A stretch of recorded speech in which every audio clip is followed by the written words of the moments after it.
Welcome back to the ticker. As we've seen countries around the world taking different approaches to handling the COVID-19 pandemic, very interesting research is coming out of the University of Copenhagen comparing two very different strategies there. And it's sparking a discussion back here in the United States too when we think about governors maybe shutting down again or not shutting down again. And just want to highlight some of the data coming out of that report. It looks at Sweden and Denmark, two countries that took notably different approaches to curtailing the pandemic. Sweden, unlike most other countries in Europe, didn't actually go into lockdown. They kept schools, restaurants, and everything else open there, involuntary social distancing. But the new study from University of Copenhagen points out that consumer spending in Sweden fell only 4 percentage points less than neighboring Denmark, which took a very different approach. So here to discuss that with us is one of the researchers tied to that, Adam Sheridan, is here with us now. And Adam, when we look at it, I mean, I guess this is kind of at the heart of what we were having in the discussion here, in that, is it really shutting down that's keeping Americans at home, or is it the fear of the virus?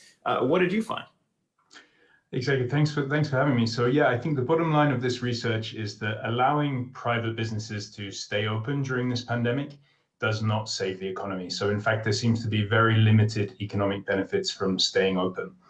As you mentioned, unlike almost every other country, Sweden took what you might call a light touch approach, keeping restaurants, schools, and shops open and leaving it to individuals themselves to make their own decisions about social distancing. Whereas Denmark took what is a much more conventional approach of introducing social distancing laws that closed down a lot of private businesses.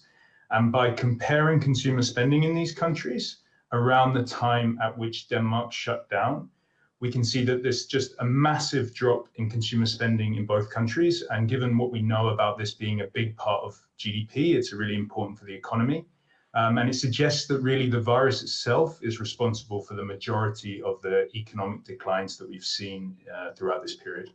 Yeah, and it's important to raise here too. I mean, when we're comparing the economic impact of all this, Sweden still recorded its largest GDP drop since 1980 in it. But when you think about it, economists were trained to think on the margin here, and what you get out of doing something like this is not just a dollar cost. Of course, we're dealing with lives here as well. And noting Sweden has a much higher mortality rate than the other countries in Europe, with the amount of deaths as of last week close to 6,000 in Sweden and 616 in Denmark. So you see the impact of the health statistics there. So how does that play into, I guess, trying to figure out what strategy might be best? Totally. So yeah, I think it's important. So it's not something we go into in the paper in so much detail, but one can really compare this very small economic costs of the Danish shutdown to these very large differences in mortality. So as you mentioned, around 9 times more people have lost their lives to COVID-19 in Sweden compared to Denmark, likely because Sweden allowed people to continue going out, spending money and interacting. Mm-hmm. And so these estimates really suggest that you lose very little extra spending in the economy for each extra life that you can save from social distancing laws. And that's an important consideration for lots of countries, especially now, countries that have remained open, who might consider closing, or countries like Denmark, where cases are actually rising again. So this is important for the calculus of what to do next. Yeah, I mean, obviously, we're approaching the fall and winter seasons here when a lot of this is going to be closely watched, and a lot of concerns that we might see another wave similar to what we saw first hit New York here in the U.S. So on that front, what do you think would be the main takeaways here, as we've seen it kind of be a piecemeal strategy, states doing things on their own versus what we've seen in other European countries where it's a national approach? Everyone's very much working in the same direction here. So what's your advice to maybe governors or the president if you would apply your data? I think that the main takeaway from this study and some other studies from the US is, again, that kind of fear of the virus, personal health concerns are really, really important. That by eradicating the virus or reducing its spread, you can make people much more comfortable with going out and spending.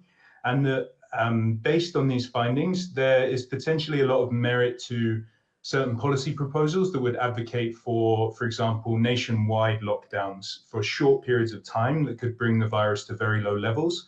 And that might even have a short-term economic benefit, especially for certain groups, for example, the elderly, who, with the virus spreading so widely, may be actually cutting back spending a lot more without social distancing laws than they would with.